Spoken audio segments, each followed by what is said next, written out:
The rain hammered the tin roof of our family's old shotgun house in rural Alabama like God's own judgment.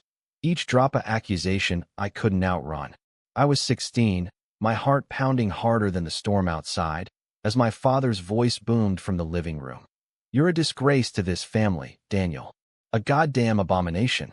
My mother's sobs followed, sharp as shattered glass, while my older brother, Jake, just stared at me with those cold blue eyes, like I'd personally murdered the American dream. In that instant, as lightning cracked the sky, I knew my world had splintered forever, not because of who I loved, but because I'd dared to whisper it aloud. It started innocently enough, or at least that's how I tell it to myself on the bad nights. Growing up in that dusty corner of the South, where pickup trucks outnumbered people and Sunday sermons were longer than the potlucks that followed, being gay wasn't just a sin, it was a betrayal. My family was the picture of small-town Americana. Dad, a mechanic with grease-stained hands and a temper to match. Mom baking pecan pies for the church bake sale. Jake already enlisting in the army because real men serve. Me? I was the quiet one, the kid who sketched wildflowers in the margins of his algebra notebook and snuck peeks at the boys' swim team during PE. I didn't choose it. It chose me, like the kudzu that choked our backyard fence. The confession slipped out one humid July evening after I'd been caught kissing Tommy Hargrove behind the bleachers at the county fair.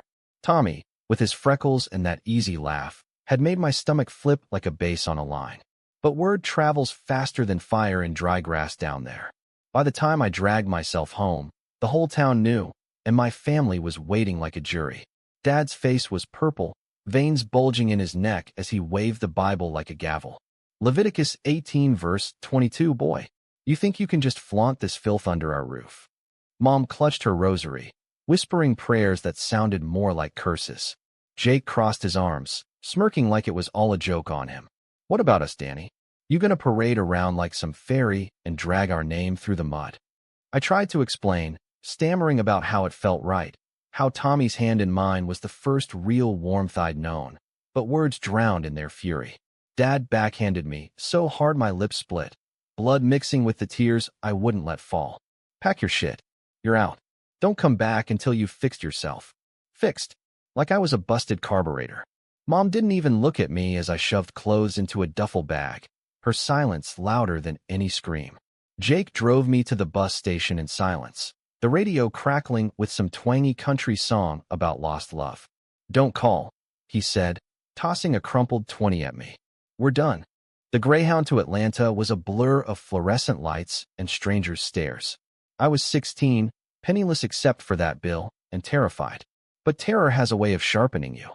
I crashed on benches, scavenged day-old donuts from diners, and lied my way into a busboy gig at a greasy spoon off Peachtree Street. Nights were the worst, curled up in alley doorways, replaying Dad's words like a broken record. Disgrace. Abomination. I wrote letters I never sent, pouring out the ache, the loneliness that clawed at my chest. Why me? Why us? But God, or whatever force runs this circus, wasn't listening.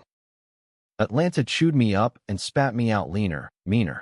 I enrolled in night school, worked doubles, and discovered a fire in my gut that no storm could drown. By 18, I'd saved enough for community college, studying graphic design, because it let me create worlds where boys like me got happy endings. That's where I met Alexander, or Alex, as he insisted, with that crooked grin that could melt steel. He was in my intro to digital media class, all sharp cheekbones and messy auburn hair, the kind of guy who quoted Whitman while doodling protest signs. "You're too pretty to be straight," he'd teased on our first group project, and I'd blushed so hard I nearly dropped my stylus. Alex was from Boston, a transplant chasing art school dreams on scholarships and sheer spite. His parents were progressive types, lawyers who marched in pride parades, but he'd fled the East Coast after a bad breakup, swearing off love like it was cheap whiskey. We bonded over late-night ramen and critiques of corporate logos, our hands brushing accidentally on purpose over shared tablets. One rainy afternoon in the campus library, as thunder rumbled like an old friend, he leaned in and kissed me. Soft, tentative, like testing if the world would end. It didn't. Instead, it bloomed, lazy Sundays in his cramped apartment, trading stories of heartbreaks past, his fingers tracing the scar on my lip from that night in Alabama. "They don't deserve you," he'd murmur, pulling me close. For the first time, I believed it. But shadows linger. I hadn't told Alex about my family, not the full ugliness. "Disowned kid from the sticks," I'd shrug, changing the subject to his latest sketch. Secrets are funny like that. They start small, then fester. By 22, we'd graduated, landed jobs at a mid-tier ad agency in Midtown, me designing campaigns for organic coffee brands, him illustrating book covers. We moved into a loft in Inman Park, all exposed brick and secondhand furniture, where we'd dance to indie folk playlists and dream of our own studio someday. Life felt like a sketch I'd finally colored in, vibrant, whole. Then, the call came.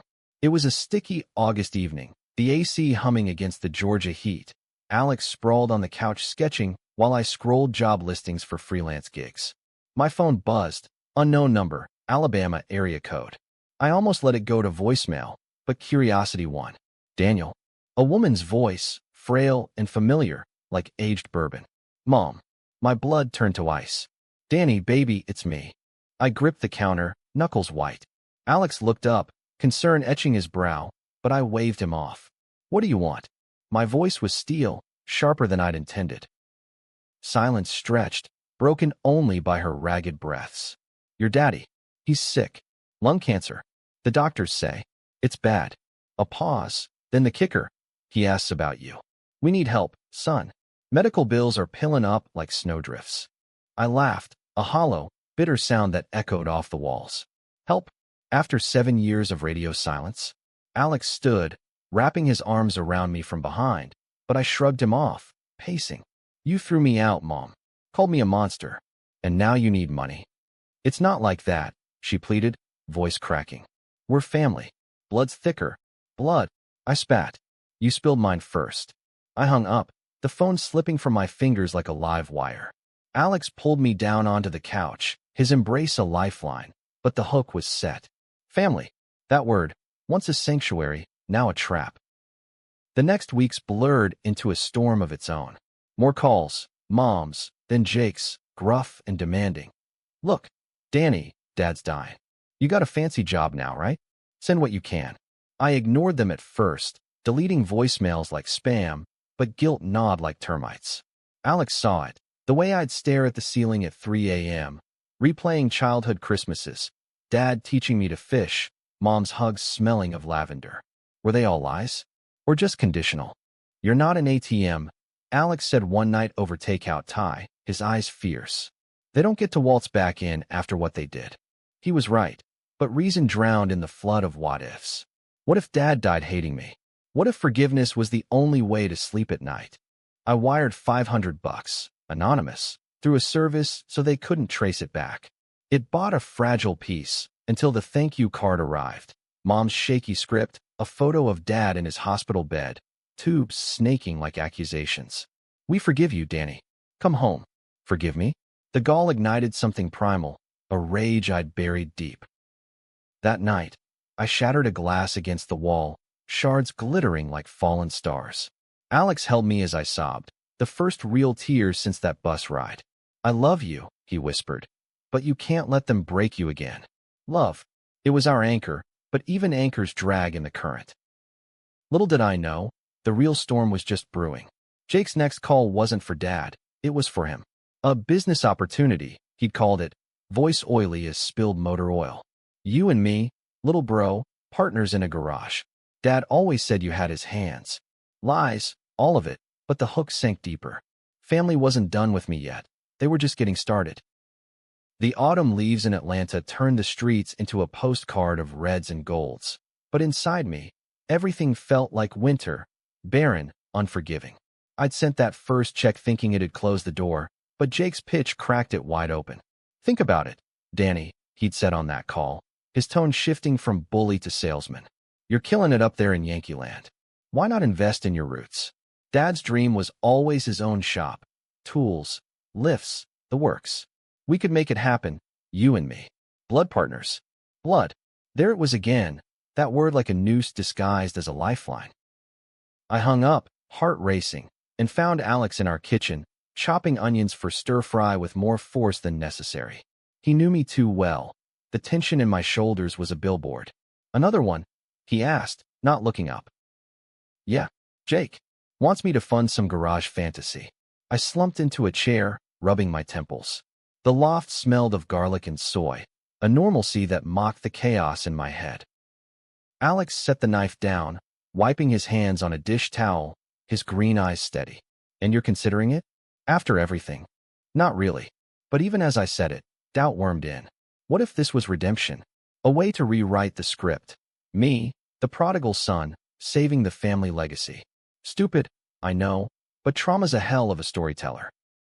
He crossed the room, kneeling in front of me, hands on my knees. "Daniel, listen. You're not their savior. You're the kid they abandoned because you dared to be you. Gay isn't a phase, it's you. And they punished you for it." His voice cracked on the last word, vulnerability flashing like lightning. Alex had his own scars, a high school bully who'd outed him viciously, parents who supported from afar but never close enough. We were mirrors, reflecting each other's broken edges. I pulled him up, burying my face in his shoulder, inhaling the clean scent of his soap. "I know, but it hurts, Alex. Like they're carving out pieces of me all over again." We ate in silence after that, the clink of forks a metronome to my turmoil. That night, tangled in sheets, his body warm against mine, I confessed the secret I'd held back. The full horror of that disownment night, Dad's fist, Mom's averted eyes, Jake's smirk. Alex listened without interrupting, his fingers tracing lazy circles on my back. When I finished, he kissed my forehead. "Thank you for trusting me. But promise me, no more money. Draw the line." I promised. But promises are paper in a hurricane. The agency kept us buried in deadlines. Me mocking up ads for an eco-friendly car wash chain, Alex freelancing illustrations for a queer memoir that hit too close to home. We thrived on the grind, stealing moments. Coffee runs where he'd steal my pastry, walks in Piedmont Park where we'd hold hands unapologetically, the South's humid air wrapping us like approval. Atlanta wasn't Alabama. It had rainbow crosswalks and drag brunches, a bubble where we could breathe. But bubbles burst. 2 weeks later, another envelope arrived. No return address, postmarked from Dothan. Inside, a stack of medical bills, Dad's name scrawled in red ink, totaling $8,000. Tucked in was a note from Mom. "He's fighting, Danny. For you. For us. Please. Fighting for me." The irony burned. I showed Alex, who crumpled it in his fist. "This is manipulation. Classic guilt trip." "Maybe." I smoothed the paper, staring at Dad's shaky signature. "But what if it's real? What if I can help without?" "You know." He softened, pulling me into a hug. "Set boundaries. A one-time thing, and tell them it's the end." So I did. Another wire transfer, $8,000, drained our emergency fund. Alex fumed, but held his tongue, trusting I'd learn. The thank you came swift, a call from Mom, voice syrupy. "You're a godsend, baby." Dad smiling for the first time in months. Smiling. I clung to that, ignoring the hollowness. Then Jake escalated. He showed up unannounced one crisp October Saturday, pounding on our door like a repo man. Alex answered, blocking the threshold, his stance all quiet steel. "Can I help you?" Jake pushed past, eyes scanning the loft like he owned it. Our thrifted couch, Alex's sketches pinned to the wall, the pride flag draped over a lamp. "Where's my brother?" I stepped forward, pulse thundering. Jake looked older, lines etched around his mouth, army buzz cut gone gray at the temples. "What the hell, Jake? You drive 6 hours without warning." He clapped me on the shoulder. Too hard, possessive. Family don't need warnings. "Look, Danny, that money? It's keeping Dad alive. But we need more. The garage idea, it's solid. I got a spot lined up, investors nibbling. Your seed money could seal it." Alex snorted from the kitchen doorway, arms crossed. "Seed money? That's not how this works." Jake's gaze flicked to him, narrowing. "And you are?" "Alex, Daniel's partner." The word hung, defiant. "Partner." Jake's lip curled, that old disdain flashing. "Figures." The fairy whisperer. He turned back to me, lowering his voice. "Come on, man. Don't let this." He jerked his chin at Alex. "Cloud your judgment. Family first." The room spun. Alex's face paled, hurt flickering before he masked it with anger. I shoved Jake back. Get out. Now. He laughed, incredulous. For him, after what you are. Dad raised you better. You don't know shit about what Dad raised.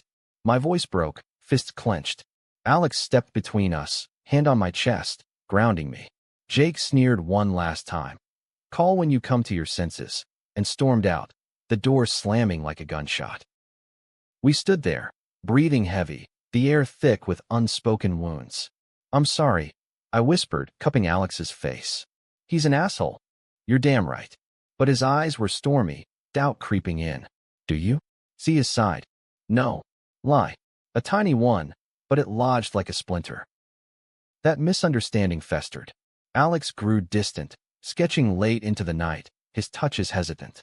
I threw myself into work, landing a big client, a nonprofit for LGBTQ youth shelters.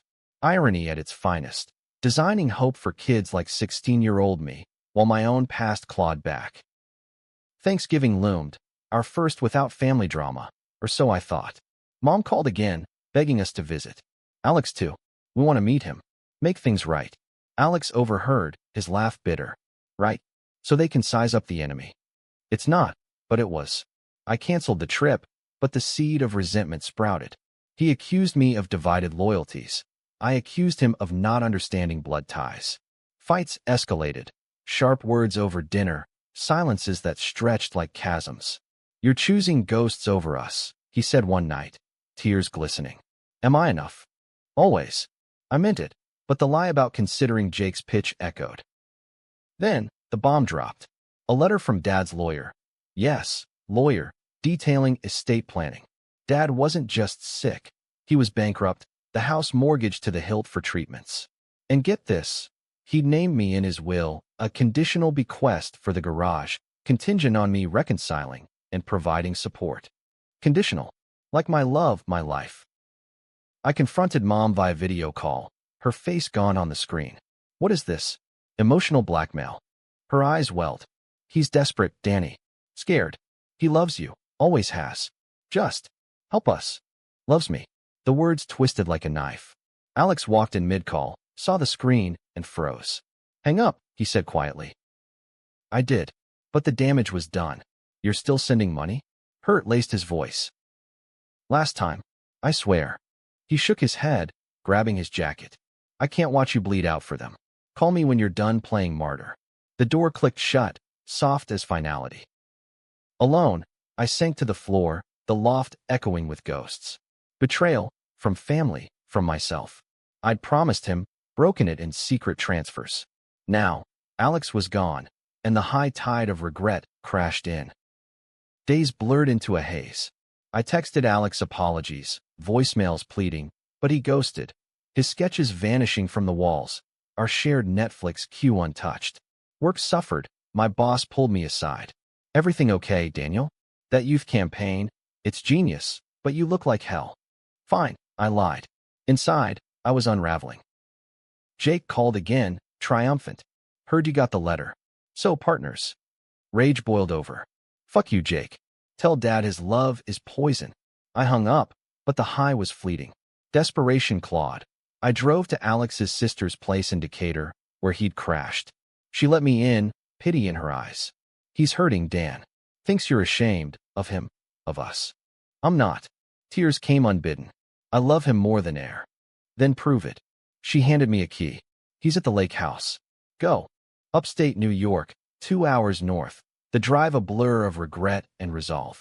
The cabin was our secret spot, weekends of fishing and firesides, where we'd first said, I love you, under a canopy of stars. Snow dusted the pines now, early for November, turning the world ethereal. I found him on the dock, bundled in a wool coat, staring at the frozen lake. Alex. He turned, surprise melting into wariness. What are you doing here? Begging. I dropped to my knees on the cold wood, the chill seeping through. I was wrong. The money, the secrets, it's their poison, not mine. But you? You're my cure. Words tumbled. The full truth. No holds barred. His face crumpled, and he pulled me up, our embrace fierce against the wind. Forgive me, I whispered. Always. His kiss was salt and salvation, the most romantic moment of my life. foreheads touching, breaths mingling, the world fading to just us. But peace is fleeting. As we drove back, my phone buzzed. Dad's in remission. Jake's voice. Time to pay up, brother. The war wasn't over. Winter gripped Atlanta like a jealous lover, frosting the windows of our loft and turning every breath into a visible plea. Alex and I rebuilt slowly. Date nights at hole-in-the-wall Taquerias, where he'd feed me bites of spicy carnitas and we'd laugh about nothing. Mornings tangled in flannel sheets, his head on my chest, heartbeat a steady Morse code of stay. The lake house reconciliation had been our reset button, but buttons wear out. Jake's call lingered like exhaust fumes, a reminder that family debts don't dissolve in forgiveness. I ignored it at first, focusing on the new year. 28 felt like a milestone, no longer the scared kid on the bus, but a man with a partner who saw me whole. The agency promoted me to lead designer, and Alex's illustrations landed a spread in The Atlantic, a piece on queer resilience that quoted our story anonymously. "We're unstoppable," he'd said, clinking beer bottles on our balcony, city lights twinkling below like conspirators. But unstoppable things crack under pressure. Mom's email started, updates on Dad's recovery, laced with barbs. "He's walking again, thanks to you. When are you bringing Alex for Easter? We've got questions." Questions. Code for judgment. I deleted them, but Alex found one open on my laptop. "Easter." His voice was light, but his eyes weren't. Just Mom being Mom. I closed the tab, but the seed of doubt replanted. It sprouted during a rare snowstorm that blanketed the city in white hush. We were snowed in, perfect for Netflix and Coco, until my phone rang. Jake again. I let it go to voicemail, but Alex paused the movie. "Answer it." Ripped the Band-Aid. Reluctantly, I did. Jake's voice filled the room, tinny and urgent. "Danny, it's now or never. Dad's out of the hospital, but the bills? They're a mountain. And that garage, I've sunk everything in. Your share's 10 grand. Wire it today, or we lose it all." Alex stiffened beside me. I muted the phone. 10? I already. Exactly. His whisper was ice. "And you're surprised?" Unmuting, I exploded. "Jake, no. I'm done. Tell Dad his legacy can rot." Laughter, cruel and familiar. "Done? You think you can wash your hands? That money you sent?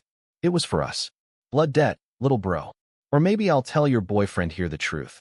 How you begged to come home once, on your knees, promising to go straight if we'd take you back." The lie hit like a sucker punch. "I'd never." "That's bullshit." "Is it?" Jake's tone dripped venom. "Ask Mom. Or better, come see for yourself. Bring your little friend. Let him see the real you." He hung up. Silence swallowed us. Alex's face was a mask. Shock, betrayal, confusion swirling. "Did you?" "God, no." I grabbed his hands, cold as the snow outside. "He's lying to manipulate. I swear, Alex. On us." He pulled away, standing, pacing. "Why does he hate you so much? And why do you let him?" "Because he's family." The words tasted like ash. "The only tie I have left to who I was." Alex stopped, eyes glistening. "And who are you now? Mine? Or theirs?" The question hung, a guillotine. I had no answer, so I bridged the gap with a kiss, desperate, reaffirming. He yielded, but the fracture lingered, a hairline crack in our foundation. Spring thawed the ice, but not the chill between us. Work pulled us in directions, me traveling to Nashville for client pitches, Alex buried in a graphic novel deadline. Texts grew sparse, miss you became busy day. Intimacy waned to Peck's goodbye, our bed a no man's land. Then, the secret unraveled. A package arrived, unmarked, heavy. Inside, Dad's old toolbox, rusted and familiar, stuffed with letters. Mine, from those early Atlanta days. Unsent pleas for forgiveness, sketches of the life I'd lost. How? Jake must have rifled through my old room, kept them as trophies. Tucked in was his note. "See? You always wanted back in. Don't fight fate, Danny. 20 grand now, or these go public. Imagine your fancy clients knowing the truth." Public. The threats slithered. My career, built on authenticity for queer causes, torpedoed by this twisted nostalgia porn. Panic clawed. I hid the box in the closet, but guilt painted me transparent. Alex found it that night, returning early from a gallery opening. "What's this?" The letters spilled like confetti from hell. I confessed everything. The threats, the mounting demands, the fear that one wrong move could cost us all. He listened, face unreadable. Then, why didn't you tell me? We faced this together. Together? I laughed bitterly. You'd leave. Like they did. His eyes flashed hurt. I'm not them. But this? Hiding? It makes me question if you trust me. The fight that followed was our worst. Yells echoing off brick walls. Accusations flying like shrapnel. You're ashamed, he shouted. Of me. Of us. Because deep down, you want their approval. No. But the word stuck, a half-truth. Did I? After all these years, did that 16-year-old still crave absolution? He packed a bag, movements deliberate. I need space. To think if this is fixable. The door shut, and I shattered. Sobbing on the floor, letters clutched like indictments. Alone again, the cycle complete. Days turned to weeks. I threw myself into work, the youth shelter campaign earning accolades, but hollow victories. Friends staged interventions. Call him idiot. But pride, that stubborn southern mule, held me back. Then, the climax crashed in like a freight train. A call from the hospital. Dad had collapsed, pneumonia from chemo scars. Mom's voice broke. Come, Danny. Please. He's asking for you. For real this time. Against every instinct, I went. Flew to Birmingham, rented a car, drove the backroads to Dothan like a man to his execution. The house looked smaller, sadder, peeling paint, overgrown yard. Mom hugged me at the door, frail bones under her cardigan. Thank God. Dad lay in the living room recliner, oxygen mask fogging his breaths, eyes sunken but sharp.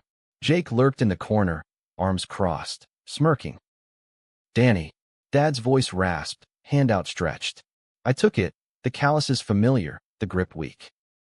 Dad. Silence stretched, heavy as humidity. Then, I'm sorry, son. For everything. Tears tracked his cheeks. I was scared. Of the town, of losing you two. That life. But I was wrong. So damn wrong. The apology I dreamed of, but it landed wrong. Tainted by Jake's glare, Mom's averted eyes. I forgive you, I whispered, throat tight. It was true, in a fractured way. Human frailty demands grace. But Jake ruined it. Nice words, old man. But bills don't pay themselves. He stepped forward, waving a ledger. Danny's good for it. 25 now, with interest. Dad's eyes widened. Jake, no. Yes. Jake's smile was a shark's. He owes us. For the disgrace he brought. The room tilted. Mom gasped, but didn't contradict. Betrayal, fresh and raw. You used me, I said, voice steady. All of it. The illness, the letters. A con. Jake shrugged. Family sticks together. You forgot that when you ran off with your pansy. I stood, towering. No. You forgot what family means. It's not blood, it's choice. And I choose mine. I walked out, their shouts fading. In the car, tears blurred the road, but clarity burned. Alex. He was my family. I flew back overnight, straight to his sister's. He was there, sketching by the window, surprise lighting his face. Daniel. No words, just the letters, the ledger photo I'd snapped, the full, ugly truth. He read, face darkening, then pulled me close. You went alone? Had to. For me. Pride swelled. And forgave Dad. Cut them off. For good. His kiss was fire, passionate, reclaiming. I love you. But next time, we go together. We. The word healed. But Jake wasn't done. A week later, he leaked the letters online, anonymized, but the pain was mine. Social media buzzed, trolls calling me a family wrecker, clients questioning my stability. The agency stood by me, but the toll mounted, sleepless nights, Alex's worry lines deepening. The misunderstanding peaked when Alex found an old email from me to Mom, pre-us, begging to fix myself. I'd buried it, forgotten. You meant it, he asked, voice small. In grief, yes. But not now. Not ever again. Doubt flickered, but he chose belief. Prove it. I did, publicly. A blog post, raw and real, my family's betrayal and the love that saved me. It went viral, queer outlets amplifying, donations pouring into the youth shelters. Jake's scheme backfired. He faced fraud charges when Dad confessed the manipulation. Climax crested in a courtroom in Dothan, Me testifying, Alex at my side, hand in mine. Jake's eyes met mine across the room. No remorse, just rage. You ruined us, Fairy. No, I said, voice carrying. You did. Dad, frail in the gallery, nodded weakly, absolution earned. Summer sweltered in Atlanta, the air thick with jasmine and second chances, but the scars from that courtroom lingered like humidity on skin. Jake got probation, fraud, extortion, a slap on the wrist that left me seething, but Dad's testimony had been the real gut punch. I let him use me. He'd rasped from the stand, eyes on me. To keep you away. My shame, son, not yours. Mom had wept silently, her hand on his, finally choosing truth over denial. We didn't reconcile fully, no Hallmark hugs, but letters came now, tentative bridges, Dad's shaky handwriting sharing fishing spots, Mom's recipes with apologies folded in. Human, messy enough. Alex and I emerged stronger, our love tempered like steel and fire. The blog post virality opened doors, a book deal for a memoir, speaking gigs at Pride events where I'd share my story to packed rooms of wide-eyed kids. You're not a disgrace, I'd say, voice steady. You're a revolution. Alex illustrated the book jacket, two silhouettes against a dawn sky, hands linked, unbreakable. But peace demands vigilance. One muggy July evening, as cicadas chorused outside our now expanded loft, we'd splurged on a second bedroom for future dreams. My phone buzzed. Unknown number. I almost ignored it, but Alex nodded from the couch, sketchpad in lap. Answer. We're past hiding. Hello. Danny. Jake's voice, stripped of bravado, edged with something raw. It's me. I tensed, Alex's hand finding mine across the coffee table. What do you want? A pause, breaths ragged. I'm sorry. The words hung, foreign on his tongue. Probation's kicking my ass. Lost the house. Mom and Dad. They're struggling. But that's not why. I read your book. Saw myself in it. The bully brother, the ATM user. I was wrong. About you. About everything. Silence stretched, my pulse a drumbeat. Alex squeezed, grounding. Part of me wanted to hang up, let karma collect. But the boy who'd idolized Jake once, the one sharing comic books under porch lights, whispered mercy. Why now? I asked. Because I'm losing everything, and it's my fault, not yours. A hitch, like a sob swallowed. Can we talk? In person? No money. Just brothers. I glanced at Alex, his eyes soft with understanding. One chance, Jake. Atlanta. Coffee. Bring your apologies, not your ledger. He came 2 weeks later, stepping into the cafe like a ghost. Thinner, eyes hollow, no smirk in sight. We sat at a corner table, Alex beside me, a quiet sentinel. Jake fidgeted with a napkin, shredding it to confetti. You look good, Danny. Happy. I am. Simple truth. He nodded, swallowing. I envied you, you know. Even as a kid. You were free. Artistic. I was Dad's shadow, joining the army to prove I was man enough. When you came out, it scared me. Made me question my own shit. A deep breath. I pushed you away to feel strong. Used you later 'cause I was weak. I'm sorry.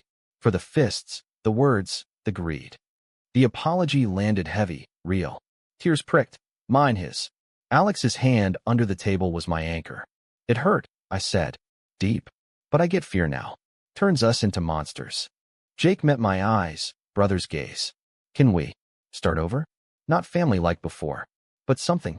Slow, I said. Boundaries. But yeah, something. He left with a nod, tentative peace in his step. Alex and I walked home hand in hand, the city pulsing around us. You did good, he murmured. We did. Fall brought harvest. Our book launch in a cozy Brooklyn bookstore, Alex's artwork glowing under spotlights, me reading excerpts to a crowd that laughed, cried, cheered. Daniel Hargrove, once a runaway, now a voice. Back in Atlanta, we hosted a small party. Friends, colleagues, even a video call from Dad and Mom, their faces beaming on screen. Proud of you, son, Dad said, voice steady. No conditions. But life isn't linear. Conflicts resurface. A month later, Alex got an offer. Dream job illustrating for Pixar, relocation to San Francisco. It's huge, he said over dinner at our favorite Italian spot, candles flickering. But us. My fort paused midair. SF. Vibrant, queer mecca, but a continent away. Go, I said, heart twisting. You deserve it. And you? His eyes searched, vulnerable. I'll visit. Freelance from anywhere. Lie. My agency's roots were here, our life woven into these streets. He saw through it.